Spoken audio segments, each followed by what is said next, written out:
આપણા જોડે સર શ્રદ્ધા અને વિશ્વાસથી જ જે કોઈ ચાલવાની આ ચાલતા ક્યારે એવું બન્યું છે કે કોઈ એવું વ્યક્તિ આવ્યો હોય કે એને હોસ્પિટલની જરૂર છે પરંતુ એ ક્યાંક ને ક્યાંક આસ્થા સાથે તમારા સુધી પહોંચ્યું હોય અને પછી તમે એમને હોસ્પિટલ મૂક્યો? હા, એવા પુરાવા પણ છે કે અમુક માણસનો અત્યારે કોઈ બી આપણો જે ટપ્પો હોય ને એમાં વધારે છે દેવ વસ્તુ કે પહેલું કોઈ બી તકલીફ થાય ને તો પહેલાં દેવ પાસે જાય માતાજી તારું પર.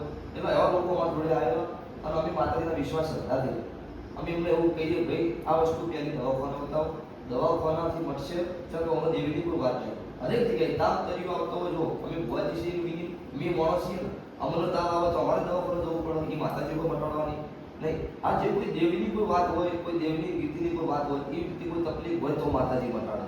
અને આપણે જેવો આપણને એવું લાગે કે આ કોઈ દેવીની વાત છે જ નહીં તો આપણે ચોખ્ખું કીધેલું છે ને આપણા લાઈવના માધ્યમથી આપણે યુટ્યુબમાં કોઈ વિડીયો મેં તમે જોયું કે ભાઈ આ દેવીની તકલીફ નહીં, દવાખાને જતું માતાજી ભેળા પણ નથી થતું. એ રીતના આપણે દરેકને કહેતા આવ્યા છીએ અમુક જે એવું લાગે એ નથી.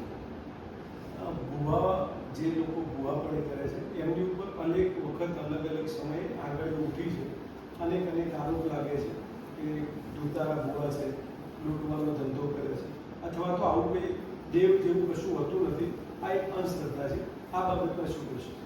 પરંતુ એમાં વાત એવી છે અંધશ્રદ્ધા કે જે કોઈ નહીં માનતા ને એ એમનો વિષય હોય, જો જે કોઈ મોન હોય એનો માતાજી તાર છે. પ્રશ્ન બીજો કે ભુવાજી એમાં ખુદ ભુવાજીમાં હું આવી જઈએ, આપણે કોઈનો વિરોધ નહીં ભુવાજીનો કે કોઈ જગતનો આપણે વિરોધ કરવા માંગતા નહીં. 95% જે તારે ગુજરાતમાં કહેવાય ને કે 95% જૂઠા હોય તો 5% તો ખૂબ સાચા છે. બરોબર, બધાએ કોઈનું લૂંટી ખાઈ જવું, કોઈનું લઈ લેવું એવા બધા ભુવા હતા નહીં. જે કોઈ આવું કરે હોય એમનો તો હું ખુદ વિરોધી છું.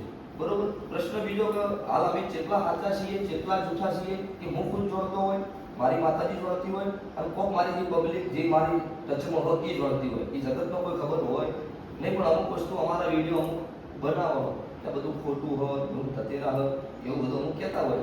પણ આપણે એક જ વસ્તુ માતાજી પ્રાર્થના કરી મારી અમે સાચા એક જૂઠા છીએ.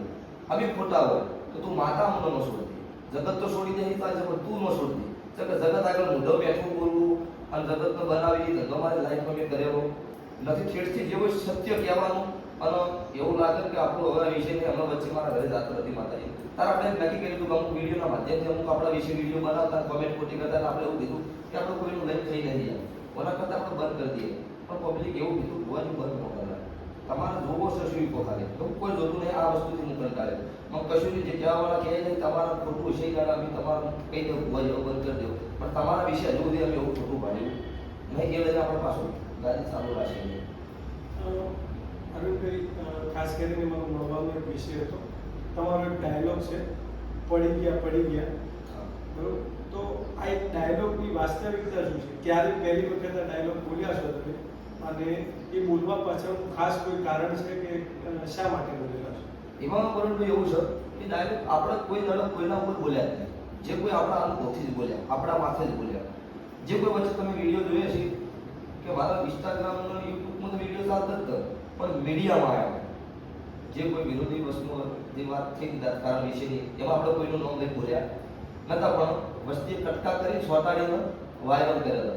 એ વખતે પરિવારને દુઃખ થયું, મને ખુદને દુઃખ થયું કે આપણે કોઈનું નામ લઈને બોલ્યા નહીં અને આપણે કોઈનું ખોટું કરવું નથી. પણ આ વિડીયો વાયરલ છે એટલે એના લીધા પણ અસર છે. તો હવે આપણે કહેવાનું મિનિંગ નામ બદલ ખોટું થવાનું. એટલે અમુક માણસો મને કોઈને ગમતું હોય, કોઈ વિરોધી હોય, કોઈ મારો સપોર્ટિંગ હોય, પણ બધા આપણા હોય નહીં. એટલે અમુક મને એવું કહેતા કે તમે આ ખોટું વર્યું તમારે હવે પડવાની વેળા આવી ગઈ. એટલે આપણે રાતે ઉરે વિચાર કર્યો હવે આપણા માટે કાઠું છે. આપણે માતાજી હાથ જોડ્યા એ દિવસે જે કોઈ મારા મનનો વ્યક્ત ગણો, શંકા ગણો, મને માતાજીએ સપને વાત કરી. તો માતાજી એવું બોલ્યો કે હું મેલડી ખમા કીધી છે, મેં મેલડી તને ઊંચો લાવ્યો છે તો જગતમાં પડવા દે આવ્યો નહીં. ભલે દુનિયા કહેતી પડી ગયા પણ હું તને પડવા દઈશ નહીં. આવો મારો મનનો શંકા, મારી માતાજીના વિશ્વાસ ભરું છું, મને આવો મનનો વિચાર આવ્યો. એ દિવસે બીજા દિવસે જાતે રમેર હતી અને એ રમેરમાં માતાજી બોલ્યા હતા કે આજની વેળા આજથી 2 દિવસ બનશે જગતમાં પાછું સારું બનાવી આવે.